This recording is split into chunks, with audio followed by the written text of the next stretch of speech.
આજે તો તમારા ભાઈ નવો બાઈક નું મુહૂર્ત કરી નાખ્યું અને ડી માટે બુકિંગ કરી નાખ્યું 20,000 નો ચાંદલો. રામે રામ ડાયરા ને આજે તો સવારમાં તમારો ભાઈ તૈયાર થઈ નીકળી ગયો અને દુકાને બુકિંગ બનાવી નાખી કાર્ડની 2-3 ડિઝાઇન અને ફાઇનલ થોડીક વાર પછી આ કાર્ડની ડિઝાઇન ડન કરી નાખી. इतने तेजस्वी लोग हैं हमारे पास. પછી તો હું બપોરે ખરા તરકા ટોપી પહેરીને આપણે જવાનું છે મોરબી. ગરમી તો મને એટલી થઈ કે શીખર આખો ડબ્બો ઝાપટી નાખ્યો. अबे साले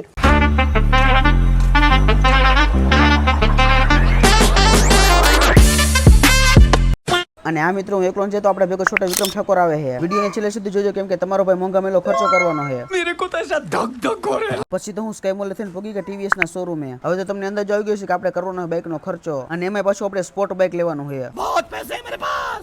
એટલે શોરૂમ માં કરતા હોય તો આપણે ટીવીએસ રાઇડર જોઈ નાખ્યું કેમ કે આ બાઈક છે ને બજેટ ફ્રેન્ડલી બાઈક છે. પણ એકચ્યુઅલી આપણે તો રેડ કલર લેવાનો ને આ તો બ્લેક કલર જ હાજરમાં છે. પછી તો આપણે લોન નું કોટેશન કટાવી લીધું અને 2,000 રૂપિયા રોકડા દઈને કરી નાખ્યું આપણું ટીવીએસ રાઇડર બુક અને એ પાછું રેડ કલર માં. कैमरामैन जल्दी फोकस करो. બાઈક તો બુક કરાવી નાખ્યું પણ એમાં 15 દિવસનું વેટિંગ હતું. વેટિંગ તો ભલે ને ગમે એટલું હોય પણ એના પેલા સ્ટેટસ મૂકવા માટે 2-4 ફોટા પાડી લઈ. घर भेगू थाने पाए. પછી અહીંયાથી નીકળીને આપણે પોગી ગયા મોરબીમાં સિંગ સોસિયો પીવા. 5 hours later. પછી તો હું મિત્રો એવું થયું કે આપણે ભાઈબંધને મૂકીને પાછું મોરબી આવવાનું થયું.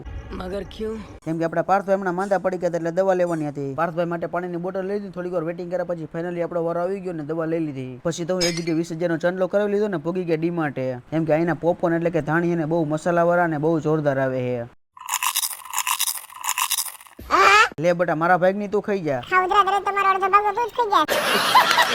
તો મિત્રો આજના મિની વ્લોગમાં બસ આટલું જ. મજા આવી તો લાઈક ફોલો અને સબસ્ક્રાઇબ કરી નાખજો.